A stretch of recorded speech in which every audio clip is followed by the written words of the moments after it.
오늘 이 시간은 예수 닮은 교회라는 제목으로 말씀 은혜를 나누도록 하겠습니다. 오늘 본문은 청탁의 이야기입니다. 자, 예수님이 계시고 야고보와 요한입니다. 다른 제자들은 뒤에서 얘기하고 있는데 따로 예수님을 모시고 이 야고보와 요한이 예수님께 부탁을 합니다. 뭐라고 부탁을 합니까? 저를 예수님 오른쪽에 앉혀주시고 제 동생을 예수님 왼쪽에 앉혀주세요. 이게 무슨 말입니까? 예수님이 왕이 되면 저희들에게 높은 지위를 달라라고 말하는 것입니다.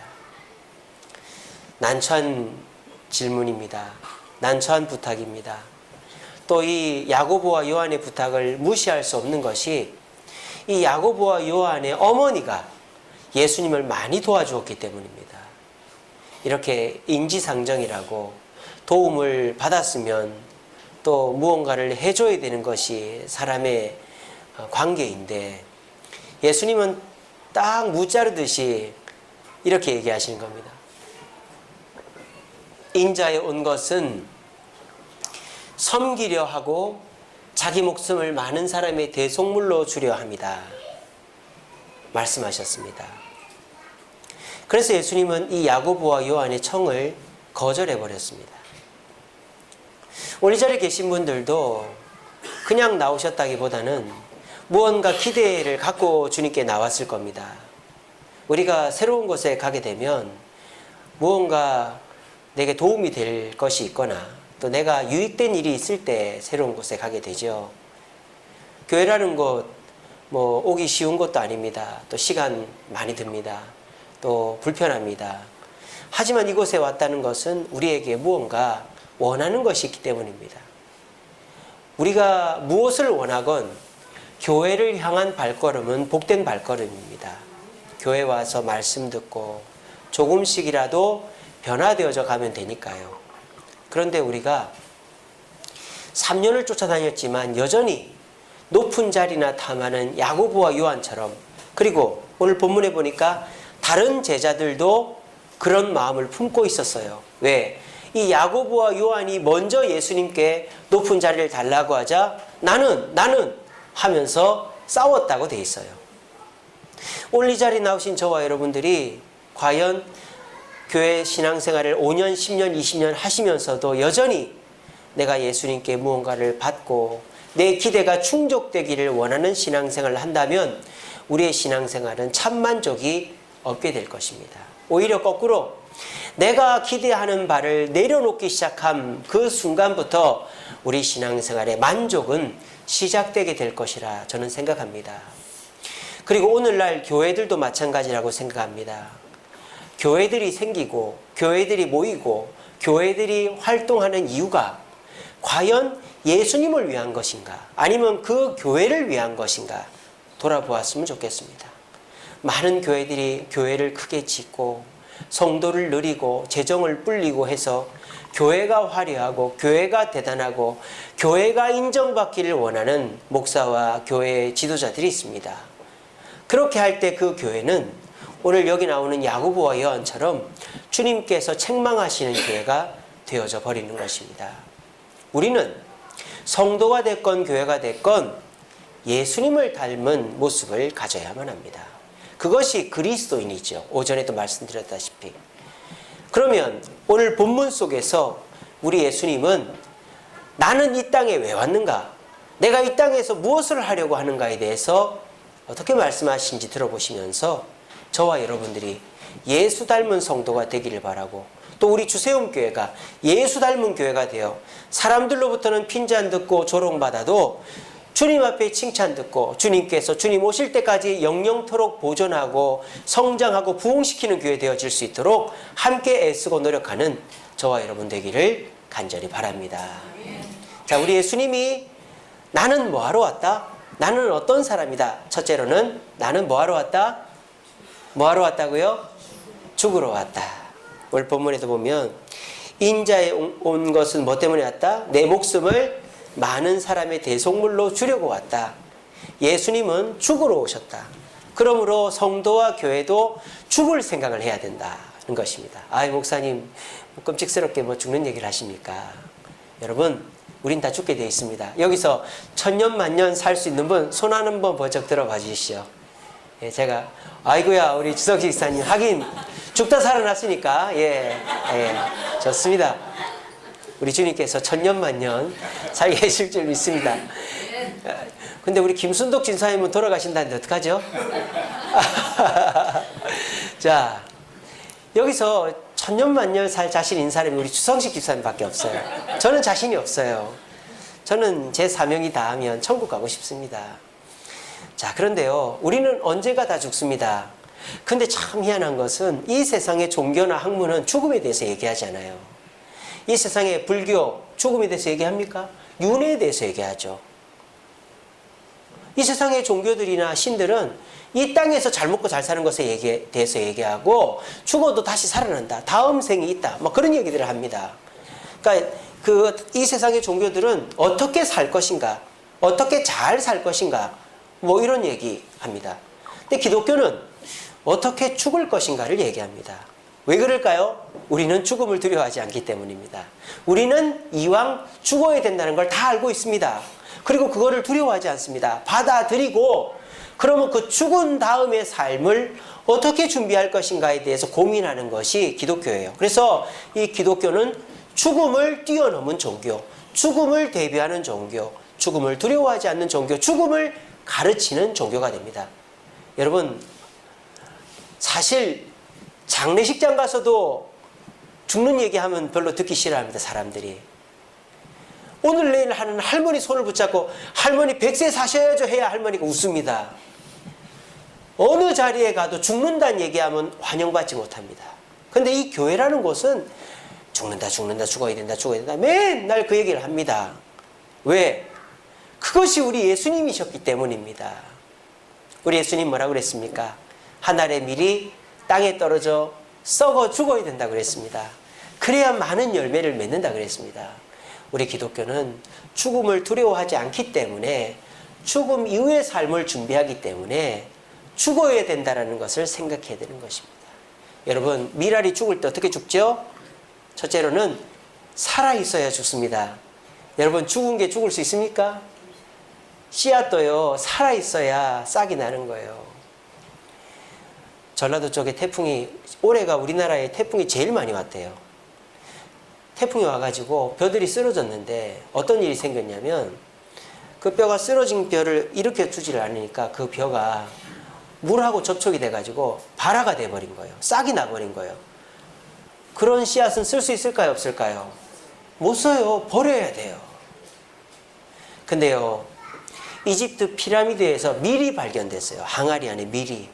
놀라운 사실은 3000년 전의 씨앗인데 그거를 땅에 뿌렸더니 싹이 나더랍니다. 살아있는 씨앗이었던 거예요. 미랄은 살아있어야 죽을 수도 있는 거예요. 오늘 이 자리에 계신 여러분들은 살아 계십니까? 왜 자신이 없어요? 여러분 다 좀비입니까? 뜯어먹고. 여러분 다 살아 계시잖아요. 그러면 여러분은 죽을 수 있습니다. 여러분 죽음을 두려워하지 마십시오. 누구를 위해서 어떻게 죽는가가 중요하지 한 번은 죽게 돼 있다니까요. 자식을 위해서 헌신하며 죽는 죽음은 귀한 죽음이죠. 나를 위해서 놀고 먹다가 죽는 죽음은 헛된 죽음이에요. 죽음이 중요한 게 아니라 어떻게 죽는가가 중요한 거예요. 그러려면 내가 살아있을 때, 내가 아무것도 없을 때 빈털터리 되어서 죽겠다고 하는 게 아니라 내가 자신도 있고 돈도 있고 지혜도 있고 좀 교만할 정도 되었을 때 죽어야 그게 진정한 죽음이라는 거예요. 또 미랄은 어떻게 죽습니까? 미랄은 희생하며 죽습니다. 자기를 썩어 그냥 없애버려야 되는 것이죠. 내 자신을 유지하면서 죽는 것은 없어요. 죽음이라는 것은 내 자신이 깨어지거나 흩어져 버려야 되는 거예요. 그래서 저와 여러분들도 내 자신을 꽁꽁 싸질머지고 내 자존심, 내 성격, 내 돈, 내 시간을 싸질머지고 죽으려고 그러면 못 죽어요. 세 번째로 어떤 미랄은 어떻게 죽습니까? 미랄은 그 자리에서 죽습니다. 미랄이 여기저기 옮겨다니면서 죽을 수가 없죠. 미랄은 자기가 떨어진 그 자리에서 죽어야 잎이 나고 싹이 나서 큰 나무가 되는 거예요. 우리 기독교는 미랄 종교입니다. 미랄 신앙입니다. 죽어야 되는 거예요. 죽어도 어떻게? 주님을 위해서 나를 희생하며 그 자리에서 살아있을 때 죽어야 진정한 죽음의 열매를 맺게 되는 것입니다. 우리 자리에 계신 저와 여러분, 죽지 않는 사랑은 진정한 사랑이 아닙니다. 예수 닮은 교회, 예수 닮은 성도는 자신을 깨트리고 죽이려고 해야 됩니다. 제가 전에 뭐라고 그랬습니까? 옥합이 깨지지 않으면 그 소용이 없다 그랬죠. 그 안에 있는 향유가 나올 수가 없다고요. 우리의 옥합을 깨트려 주님께 이웃을 위해 희생할 때 그것이 예수 닮은 성도가 되고 예수 닮은 교회가 되는 것입니다. 우리 주세움교회도 그냥 이대로 우리 더 이상 사람들 와도 받아들이지 말고 우리 위험하니까 그냥 이대로 우리 더 위험한 거 하지 말고 이대로 그냥 우리 계속 가자. 우리 이대로 하면 행복할 수 있다. 괜히 뭐 이렇게 모험하지 말고 괜히 이상한 사람 들여가지고 힘들지 말고 우리 그냥 이대로 재미있게 우리끼리 신앙생활 하자. 이러면 우리는 주님이 기뻐하시는 교회가 안 되는 것입니다. 여러분들도 그렇고 교회도 그렇고 내 자신을 깨뜨려서라도 주님의 뜻을 이루는 성도, 교회가 되기를 다짐하시고 나를 죽이는 것을 이상히 여기지 마시고 주님을 위해 나를 죽여야 되겠다 각오할 수 있는 저와 우리 주세움교회 되기를 간절히 바랍니다. 두 번째로 예수님이 말씀하신 예수 닮은 교회는 무엇일까요? 섬기는 교회다. 우리 예수님 뭐랬습니까? 인자에 온 것은 섬김을 받으려 함이 아니고 도리어 섬기려고 왔다라는 거예요. 요즘에 자녀 문제가 심각합니다. 왜 자녀 문제가 심각할까요? 부모가 자녀에게 헌신하지 않기 때문입니다. 어제 우리 최경렬 집사님 고위원회 갔습니다. 너무너무 즐거운 잔치자리였는데 전혀 즐겁지 않은 사람들이 있었어요. 누구였을까요? 자녀들이었습니다. 다 우는 거예요. 다 우는 거예요. 그 즐거운 자리에서 우리 큰며느리는 그 말을 못한 거예요. 그 사회 보는 분한테 부탁을 했더라고요. 큰며느리가 아버님, 저희 아버지도 칠순 맞았으면 참 좋았을 텐데 저희 아버지 세상 떠나서 너무 슬픕니다. 제가 우리 아버님을 저희 아버지 목까지 잘 섬길게요. 그러는 거예요. 그거를 본인이 말 못하겠다 해가지고 그 사회자한테 해달라고 했대요. 그 저는 그거를 그냥 인사치레로 한 줄 알았어요. 근데 큰며느리 네 분이 그 우리 최경렬 지사님, 김지승 권사님한테 절을 하고는 돌아섰는데 막 우는 거예요. 큰며느리가. 진짜 그 진심인 것이죠. 진심. 그리고 이제 둘째 아들, 둘째 며느리 또 이제 딸들하고 사위들하고 절을 하는데 다 우는 거예요. 다. 왜 울었을까요? 희생했기 때문입니다. 우리 최경렬 집사님, 김진순 권사님 20살, 요즘 고등학교 3학년 아닙니까? 20살 꽃다운 나이에 동갑내기로 결혼하셔가지고 시골에서 무작정 서울 와서 이것저것 하면서 5 아이들을 키우느라고 얼마나 고생했는지 몰라요. 한 번도 안 해본 그 라벨 일을 맡으셔가지고 하는데 직원들은 자꾸 그만두지, 기술은 안 가르쳐주지, 그러니까 울면서 일하셨다 그러더라고요. 그러면서 아이 5을 키우고 다 결혼시키고 어떻게 하든지 신앙 떠나지 않게 하려고 붙잡고 해서 2명이나 교회 중직으로 만들고, 그러니까 그 고위원 자리가 자녀들에게는 눈물의 자리가 되는 거예요. 고위원 꼭 해야 되겠더라고요. 예. 그래야 자녀들이 효도하겠더라고요. 그러니까 돌아온 그 지난 삶을 돌아보는 거, 자녀들이. 오늘날 이런 부모가 없어요. 오늘날 결혼을 해도 애를 안 낳습니다.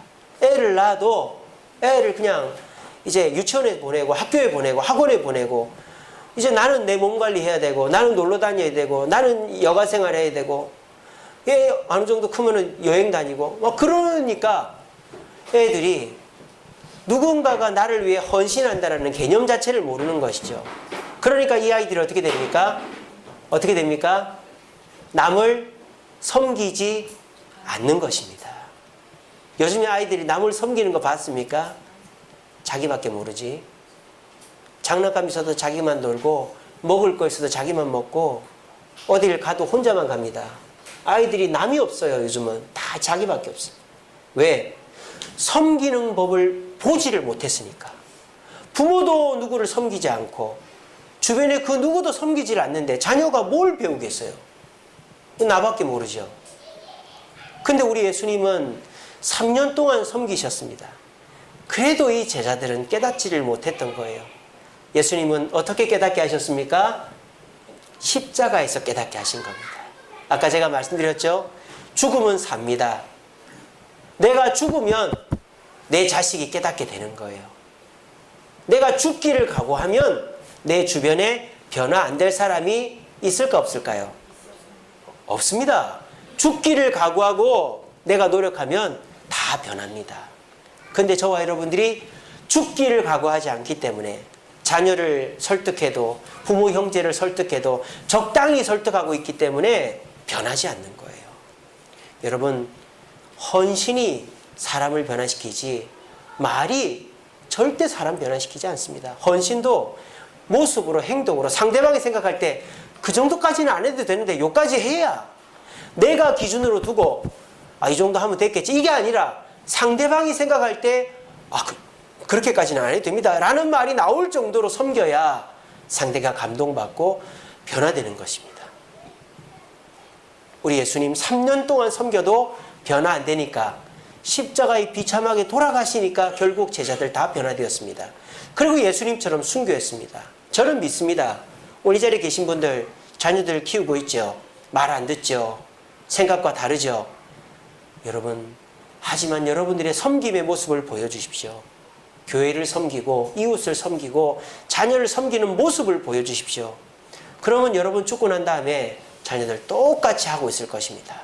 여러분들처럼 교회를 섬기고 새벽기도 나오고 전도하고 다른 사람들 위해서 내 것을 아끼지 않는 자녀가 되게 될 것입니다. 우리 주세움교회도 어떻게 될까요? 오늘 한국교회가 니는 잘했냐 그러면서 서로 공격하고 있습니다. 그렇게 하면 안 되죠. 우리는 남이 어떻게 하든 간에 내가 주님 닮은 모습으로 남을 섬기고 전도하고 말씀 듣고 화목하고 사랑 나누면 그것이 결국 우리 주변 성도들 교회들을 변화시키는 것입니다. 우리 모두 말이 아니라 남들이 생각할 때 저 정도까지는 안 해도 되는데 라고 말들을 섬김의 모습을 통하여 나의 주변에 있는 사람을 변화시키고 주님이 기뻐하시는 섬기는 주세움교회 만들어갈 수 있는 저와 여러분들 되기를 간절히 바랍니다. 마지막으로 예수 닮은 성도 교회는 어떤 곳인가? 많은 사람을 인도하는 성장하는 성도 교회가 되어야 됩니다. 오늘 본문에도 많은 사람의 대속물로 준다 그랬습니다. 너희 12명만을 위한 내가 아니라 지금 70억 인구 중에 25억이 예수를 믿고 있는데 나는 그 많은 사람의 대속물로 이 땅에 왔다라는 거예요. 여러분, 우리 주세움교회는 어떤 교회일까요? 여러분들의 교회가 아닙니다. 여러분들만의 교회가 아닙니다. 우리 주세움교회는 앞으로 더 많은 사람을 주님께로 인도해야 되는 사명을 갖고 있는 교회입니다. 그럼 우리가 어떻게 해야 됩니까? 우리끼리 잘 먹고 잘 살고 놀러 다니고 다른 사람 오면 불편하니까 눈치 주고 그러면 안 되죠. 우리가 더 많은 사람을 전도하려면 여기 앉아 계신 저와 여러분들이 어떻게 해야 될까요? 섬기는 자가 되어야 되는 거예요. 여기 앉아있는 모든 분들이 직분자가 되고 모든 분들이 봉사자가 되고 모든 분들이 섬기는 자가 되면 어떻게 될까요? 섬김을 받으러 하는 사람이 오는 거예요. 근데 거꾸로 여기 앉아있는 분들 중에 직분자, 섬기는 자가 몇 명밖에 안 돼요. 나머지는 섬김을 받아야 될 처지나 상태에 있어요. 그러면 다른 사람들이 삐집고 들어올 틈이 없죠. 왜? 이미 섬김을 받아야 될 사람들이 가득 차 있는데 우리가 준비되어 있지 않으면 섬기는 자가 되지 않으면 많은 사람을 주님께로 인도하는 교회가 될 수 없는 것입니다. 여러분, 세상에서 제일 아름다운 건 뭘까요? 성장하는 것입니다. 들의 꽃도요, 자라면 이쁩니다. 그냥 하잘것없는 동물도요, 조금씩 커나가면 이쁜 거예요. 이 세상에 이쁜 것은 자라는 것입니다. 근데 자라지 않고 가만히 있는 거, 여러분 건물 한번 보십시오. 짓담한 건물 얼마나 흉측스럽습니까? 이 세상에 보기 싫은 것은 자라지 않는 것입니다.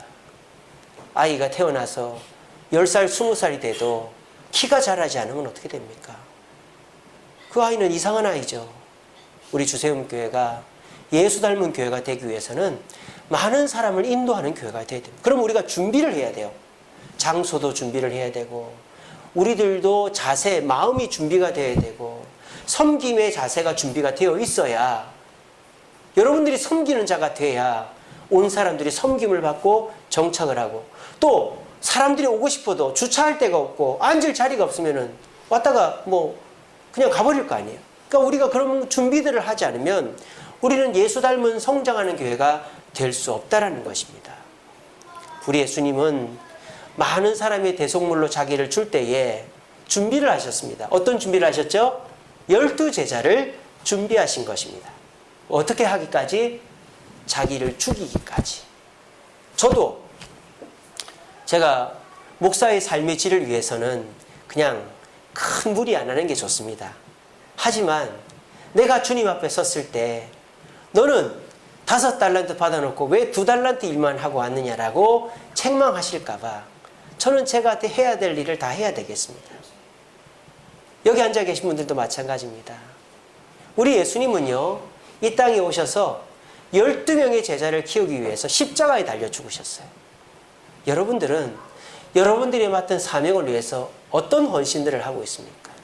여러분들을 통하여 변화된 사람은 몇 명이나 있습니까? 우리가 많은 사람을 주님께로 인도하는 사명을 감당하지 않으면 우리는 달란트만큼의 역할을 못하게 되고 주님께 책망듣게 될 것입니다. 우리 주세움교회 이게 전부가 아닌 줄로 저는 믿습니다. 여러분들도 믿으시죠? 네, 우리 주세움교회는 더 성장하고 더 주님이 기뻐하시는 아름다운 교회가 될 것입니다. 그것을 위해서 저는 준비하고 있고 더 큰 꿈들을 꾸고 있습니다. 여러분들은 어떠십니까? 하루하루 살기가 바쁘시죠. 그래서 뭐 교회와 관련된 일을 꿈꿀 시간이 없으실 줄 압니다. 여러분, 마귀가 원하는 게 그것입니다. 마귀는 분주함을 통해 미래를 못 보게 하는 겁니다. 눈앞에 있는 것에 그냥 안주하게 만드는 게 마귀의 속셈입니다. 그런데 저와 여러분들이 발등에 불이 떨어져도 주님이 우리에게 원하시는 것을 향해 달려갈 수만 있다면 우리는 많은 사람을 옳은 길로 인도하는 예수 닮은 교회가 되고 예수 닮은 성도가 되는 것입니다.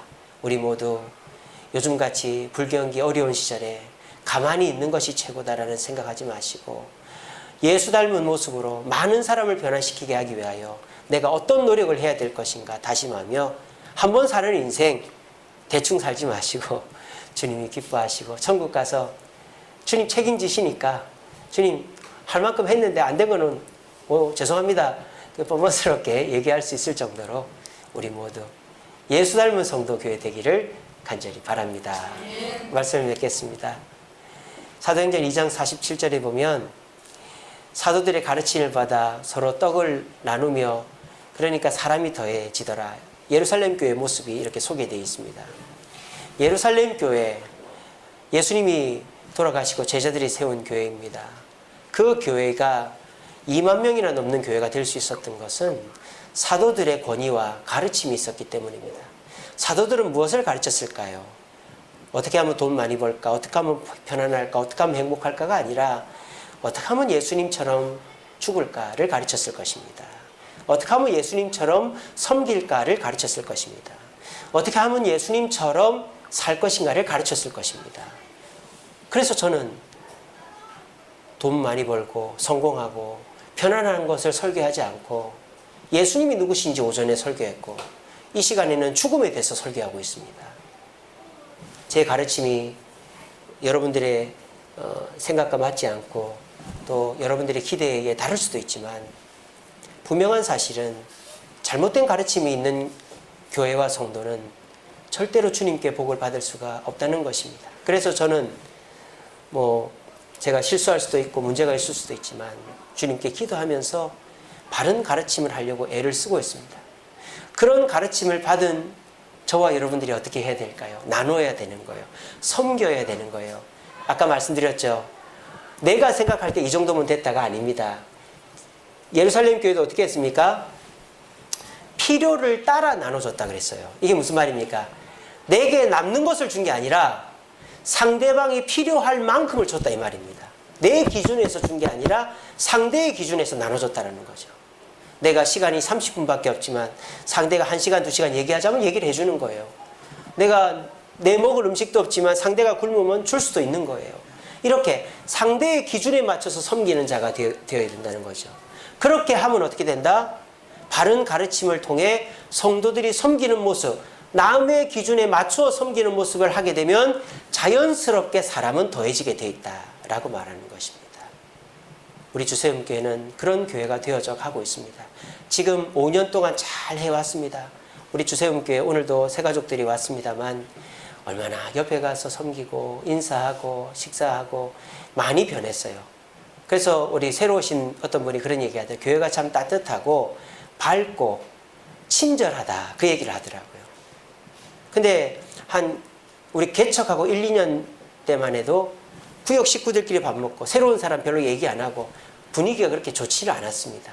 근데 우리가 5년 정도 지나니까 제가 지속적으로 섬기고 또 헌신하고 희생하는 거를 설교하니까 여러분들이 그 말씀을 잘 들어주시고 해서 변화된 모습들을 요즘 확인하고 있습니다. 이제 우리 주세음교회는 그것을 발판으로 더 많이 주님을 기쁘시게 하고 더 많이 사람을 더하게 하는 교회가 되어지게 될 것입니다. 여러분 패배감에 빠져 있지 맙시다. 요즘 전도 안 된다. 요즘 교회들 다 힘들다.